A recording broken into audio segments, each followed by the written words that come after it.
আমি আসলে কাজের মধ্যেই থাকতে চাই, এমন না যে আমি আরেকটা বিয়ে করব। अच्छा প্রেম যে কাঠালের আশেপাশেও নাই। ठीक है জীবনের শেষ দিন পর্যন্ত সাদাত রহমানের ওয়াইফ হিসেবেই থাকবো।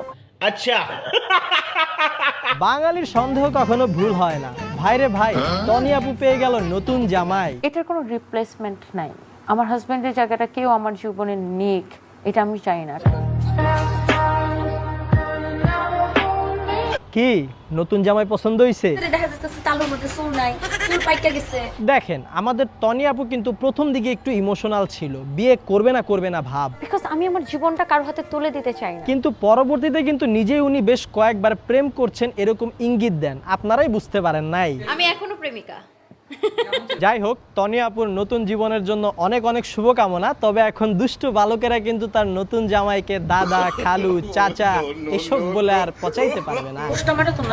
তোমার মার এক্স বয়ফ্রেন্ড। আর টনি আপু হুট করে রেগে যাবে না। তবে দুষ্টু পোলাপাইন যদি মামা, চাচা, খালুর বদলে জিজ্ঞেস করে কয় নাম্বার জামাই,